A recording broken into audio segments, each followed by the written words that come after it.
আমাদের কালেকটিভ মেমোরিতে রেখা দেওয়ার জন্য কালচারাল অ্যাসেট তৈরি করতে হয়। সেই কালচারাল অ্যাসেট তৈরির কাজটা যেন অন্য কেউ না নেয়। আমি একটা এক্সাম্পল দিই।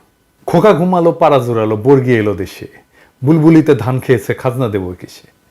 এই যে লুলাবাই, লুলাবাই মানে রাতের ঘুম পাড়ানি গান, এর মধ্যে কিন্তু লুকায় আছে সেই বর্বর আগ্রাসনের কথা। যুগের পর যুগ ধরে বর্গিরা এসে যে বর্বর আক্রমণ চালাইছিল বাংলায়, সেটার কথা। বর্গিরা কারা ছিল জানেন? মারাঠারা। কিন্তু অত্যাচারের মাত্রাটা কি ছিল জানেন? আমি নিশ্চিত জানেন না। আগে তো ইতিহাস লেখা হইতো না, মানুষ গানে কবিতায় সেসব লিখে যেত। এটাই কালেকটিভ মেমোরিতে সেই সমস্ত ইতিহাস লিখে যাওয়া, এবং এটা লিখে গেলেই এটা যুগ যুগ ধরে শতাব্দীর পর শতাব্দী ধরে চলে। এক বাঙালি কবি এই বর্গির হামলা নিয়ে লিখছিল, গঙ্গারাম, ধর্মে হিন্দু, সেটা কবিতা লিখছিল সেই সময়, ওই সময়ের ভাষায়। শুনাই তাইলে, শুনলে হয়তো ভালো লাগবে না, আমারও শোনাইতে ভালো লাগবে না, কিন্তু আমাদের যুগ যুগ সঞ্চিত বেদনার উৎস কিভাবে গানে কবিতায় আমরা লিখে রাখছিলাম সেটা আমাদের জানা দরকার। সবাই পালাই গেছে বর্গি আসার খবরে, তারপরে গঙ্গারাম লিখতেছে, এই মতে সব লোক পলাইয়া যাইতে আচম্বিতে বর্গি গেরিল আইসার সাথে, মাঠে গেরিয়া বর্গি দেয় তবে সারা, সোনা রূপা লুটে নেও আর সব সারা, কারু হাত কাটে, কারু নাক কান, একই চোটে কারু বধে পড়ান, মোহিনী স্ত্রীলোক বান্ধি ধৈরা লইয়া যায়, আঙ্গুঠে দড়ি বান্ধি দেয় তার গলায়, একজনে ছাড়ে তারে আর একজন ধরে, রমণের ভারে তাই শব্দ ফারে, আকাশ বাতাস কান্দে কান্দিছে পাষাণ, রাখো কৃষ্ট কালী আল্লাহ ভগবান। কি বুঝলেন? শুধু সম্পদ লুইটা মাইরা কাইতেই যাইতো না, নারীদের কি নিদারুণ অসম্মান করত। এই ইতিহাস আপনাকে কেউ বলছে? বলেনি, বলবেও না। শুধু শুনবেন 2 লাখ মা বোনের ইজ্জতের বিনিময়ে স্বাধীনতা পাইছি, যেন এর আগে কোনো আমাদের ইতিহাস নাই। তাই আওয়ামী ফ্যাসিবাদের ইতিহাস আমাদের কালেকটিভ মেমোরিতে জাগায় রাখতে হবে। কিভাবে? প্রথমে গানে। আন্দোলনের সময় আমাদের বেশ কিছু র্যাপার উঠে আসছে, আওয়াজ উঠা গানটা শুনছেন না? আরো অনেক গান দেখলাম। আজকে একটা এই যে পায়েল নামের এই ছেলেটা গান একটা শুনলাম, কি অসাধারণ গান। এডিটর সাহেব একটু শোনান। ভুলবো না তো তোমাদের এই রক্তের অবদান, রক্তের বন্যায় আজ ভেসে গেল অন্যায়, সোনার বাংলা সোনার ছেলে রয়েছে এদেশে, বাংলায় আমার বাংলা তোমার বাংলাই গাই গান। কবিতা লিখতে হবে, লুলাভাই লিখতে হবে, মানে ঘুম পাড়ানি গান লিখতে হবে, ছড়া লিখতে হবে, নাটক লিখতে হবে, ছবি আঁকতে হবে। আমরা এই লড়াইয়ে এক মহান শিল্পীকে পাইছি, দেবাশিস। তার পোস্টার হাতে হাতে ঘুরছে সারা দুনিয়ায়, কি অক্লান্তভাবে ছেলেটা কাজ করে গেছে। আমাদের রেসপেক্ট। এই লড়াইকে ফিলোসফাইজ করতে হবে, মানে দার্শনিকীকরণ করতে হবে। এই লড়াইয়ের পিছনের দর্শন বের করে আনতে হবে। এই কাজে সিনিয়রদের মধ্যে আছেন ফরহাদ মজার, আছেন সলিমুল্লাহ খান, আছেন ইয়াংদের মধ্যে আছেন পারভেজ আলম, রকমনু, রিফাত হাসান, মুরাদুল ইসলাম, তুহিন খান, আরো অনেকে নিশ্চয়ই আছেন। আমি যাদের লেখা নিয়মিত পড়ি তাদের কথা বললাম। ওনাদের দায়িত্ব নিতে হবে।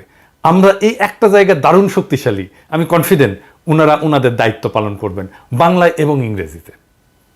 আমাদের সাহিত্য লাগবে, এই জায়গায় আমরা দুর্বল। কিন্তু আপনাদের কিভাবে বলি যে আমার কিঞ্চিত দক্ষতা আছে সাহিত্যে, গ্লোবাল ন্যারেটিভ তৈরির এই কাজটা আমি কিছুটা করে দিতে পারবো। আমার আগামী বইটা বের হইলে দেখবেন এই কাজ আমি আধা করে রাখছি, বাকি কাজটা করে দিতে পারবো। আমাদের মিউজিয়াম লাগবে। আমার সাজেশন, ধ্বংস করে দেওয়া গণভবন হোক সেই জায়গা যেখানে বিস্তৃত জায়গা জুড়ে আওয়ামী ফ্যাসিবাদের নানা কাল, তার নিপীড়ন নির্যাতনের ডকুমেন্টেশন থাকবে। ওইখানে মানুষ ঘুরে ঘুরে ঘুরে ঘুরে দেখবে। আয়না ঘরকে অবিকৃত রেখে সেটাকে আমরা মিউজিয়াম বানাবো। কমিক্স বানাইতে হবে, অ্যানিমেটেড সিরিজ বানাইতে হবে অসংখ্য। একটা ওয়েবসাইট বানাইতে হবে, সেখানে আওয়ামী আমলের নিহত নির্যাতিত গুমের শিকার সকলের ডেটাবেজ রাখতে হবে। কিভাবে সে মারা গেল, কবে মারা গেল, দরকার হলে তার ভিডিও, ছবি, কে মারছে তার ছবি, সবকিছু রাখতে হবে। সকল ফ্যাসিস্টদের ছবি, কর্মকাণ্ড, পরিচিতি থাকবে। ওরা যেন প্রজন্মের পর প্রজন্ম ধরে ঘৃণিত হয়। দানবীয় রাষ্ট্রের কারিগর বলে এই যে বণিক বার্তা একটা তালিকা তৈরি করছে, এই তালিকাটা আরো আরো বিস্তৃত করতে হবে, এটাকে আরো রিফাইন করতে হবে। কেউ একজন প্রত্যেকের আমল নামা তৈরির কাজে হাত দেন। এখানে তালিকাতে যারা আসছে প্রত্যেকের কি জন্য আমরা তাকে বলতেছি এই ফ্যাসিস্ট দানবীয় রাষ্ট্রের কারিগর। কেউ না করলে আমি করব, অসুবিধা নাই। আমাদের সিনেমা বানাইতে হবে, অসংখ্য সিনেমা বানানো যাবে শুধু এই জুলাই আগস্ট বিপ্লব নিয়ে, আন্তর্জাতিক মানের হলিউডের পরিচালক দিয়ে। আমি যা যা বললাম তার মধ্যে আমি হয়তো নিজে ছবি আঁকতে পারবো না, গান গাইতে পারবো না, কিন্তু অনেক কিছুই নিজে পারবো, যেমন সিনেমা বানানোর জন্য প্রযোজনা করতে পারবো, টাকা জোগাড় করে দিতে পারবো, স্ক্রিপ্ট লিখতে পারবো, কিন্তু আমার এই কাজগুলো আমাদেরকেই করতে হবে দেশের ভবিষ্যৎকে নিরাপদ করতে। আর একটা জিনিস দোহাই লাগে, কেউ নিজের আখের গোছানোর কথা ভাইবেন না। আর একটা জিনিস লাগবে, সেটা হইতেছে আমাদের একটা ইংরেজি নিউজ চ্যানেল লাগবে আল জাজিরার মতো। খালেদ মহিউদ্দিন এই ক্ষেত্রে ভূমিকা রাখতে পারে। খালেদ মহিউদ্দিন যদি এই দায়িত্ব নেয়, সে এটা পারবে করতে। দরকার হলে আমরা সবাই মিলে টাকা জোগাড় করে দেবো, কিন্তু আমাদের এটা লাগবে। আর ফাইনালি একটা গেমস বানাইতে হবে। কি সেটা? আসেন শুনি। এখানে প্রোটাগনিস্ট হবে ছাত্র আর ভিলেন হাসিনা। হাসিনা শক্তি নেয় তার বাবার স্পিরিট থেকে, বাইরে থেকে শক্তি যোগায় ইন্ডিয়া আর মোদি। পশ্চিমা শক্তি সাপোর্ট করে ইন্ডিয়াকে। হাসিনার কাছে পৌঁছানোর আগে আসে ছাত্রলীগ, পুলিশ। সেই পুলিশ গুম করে, ক্রসফায়ার করে, তারপরে আসে ডিজিএফআই, আয়না ঘরে ঢুকায়। অপশন থাকবে রাস্তার সমাবেশ মিছিল করে শক্তি সংহত করার প্রোটাগনিস্টের, সেটা করতে দেবে না পুলিশ। রিয়েল লাইফ চেহারা থাকবে ভিলেনগুলার সবার, যেমন হাউন আঙ্কেল থাকবে, বিপ্লব থাকবে, মনিরুল থাকবে, প্রদীপ থাকবে, ওদের মতোই চেহারা থাকবে। ছাত্রলীগের সাদ্দাম টাদ্দামের মতো চেহারা থাকবে, তারপরে ওই আমোটা আজিজ টাজিজের মতো চেহারা থাকবে, বেনজিরের চেহারা থাকবে। নির্বাচনে হারানোর চেষ্টা থাকবে, সেটা 900 ভোট করে হোক, দামি নির্বাচন করে হারা দেওয়া হবে। বেনজির থাকবে, ক্রসফায়ারে মারা গেলে খেলা শেষ। আদালত থাকবে, এবং আদালত কিভাবে রিমান্ড দেয়, কিভাবে ফরমাইশি রায় দেয়, দিয়া কিভাবে প্রোটাগনিস্টকে বিপদে ফেলে। গ্রেপ্তারের পরে একটার পর একটা লেভেল ক্রস করার পরে আসবে ফাইনাল স্টেজ, পুলিশের সাথে যুদ্ধ। সরাসরি গুলি, ছাত্রলীগ পুলিশ একসাথে আইসা হামলা করবে, হেলিকপ্টার দিয়ে গুলি করবে, স্নাইপার দিয়ে গুলি করবে, শহীদ হওয়া থাকবে। এইসবের পরে হাসিনার পরাজয়ের নানা অপশন থাকবে। একটা হাসিনার পলায়ন, একটা থাকবে হাসিনাকে গ্রেপ্তার, অথবা হাসিনাকে হত্যা করা নির্মমভাবে। আমি চাই বাংলাদেশি টিম এটা করুক। আমরা আমাদের কালেকটিভ মেমোরিতে, ভার্চুয়াল মেমোরিতে আমাদের ভবিষ্যৎ প্রজন্মকে আমরা ট্রেন করতে পারবো, দেখাইতে পারবো আমরা কোন লড়াইটা করে আসছিলাম। আমাকে জানান যদি কোনো টিম এটা করতে চান। ফান্ডিং আমি ম্যানেজ করব, কিন্তু এই গেমস লাগবে। আওয়াজ দিবেন কে করতে চান। বাংলাদেশি টিম না এলে আমি কিন্তু পশ্চিমী বানাবো, এটা কিন্তু বানাবই। সবশেষে আমাদের আরেক শহীদের গল্প, আমাদের আরেক হৃদয়ের রক্তক্ষরণের গল্প। একজন লিখছেন, একজন শহীদের শিক্ষক, কোচিংয়ের শিক্ষক। উনি লিখছেন, আমার কোচিং যখন শুরু করি তখন আমার 4 জন শিক্ষার্থী ছিল। জিদান, উৎসব, আদ্রিতা আর একটা মেয়ে। ওরা তখন এসএসসি পরীক্ষা দিবে। আস্তে আস্তে জিদান উৎসবের সাথে ভাইয়ের মতো সম্পর্ক হয়ে গেল। একদিন ওদের সাথে চায়ের দোকানে বসে আড্ডা দেওয়ার সময় ব্যাগ ঘাড়ে একটি ছেলে আসলো। তখন কিন্তু সন্ধ্যা, ছেলেটা জ্বলতেছিল, নুরানি চেহারা। আমি মনে মনে ভাবলাম, এত সুন্দর দেখতেও ছেলে হয়। ছেলেটা আর কেউ না, আমার ফারহান।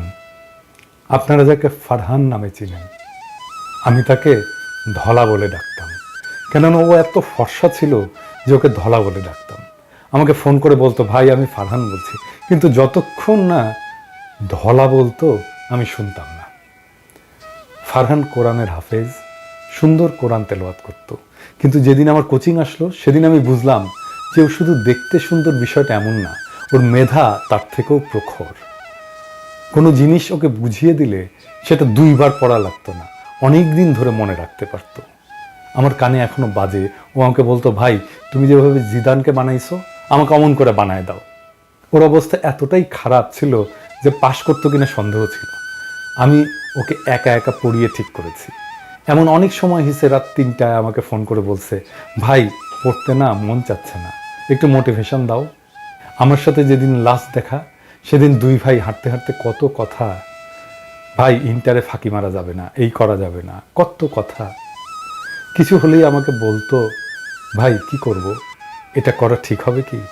কোনো মেয়ে ওকে প্রপোজ করে ভয়েস দিল, সেটা আমাকে পাঠায় বলতো, বলো ভাই কি করব। আমার পাগলটা। তারপর এসএসসি পরীক্ষা দিল। কেমিস্ট্রি পরীক্ষার আগের একদিন ছুটি ছিল। ওর যেহেতু অনেক গ্যাপ ছিল, ও ভয়তে একদিন গ্যাপে একটা লাইনও পড়ে নাই। এবার আসছে আমার কাছে পরীক্ষার আগের দিন। ওই দিন আমি এবং ফারহান, জিদান এদের নিয়ে রাত 11টা পর্যন্ত কোচিংয়ে পড়াইছি। এই দেখেন সেদিন রাতের ছবি।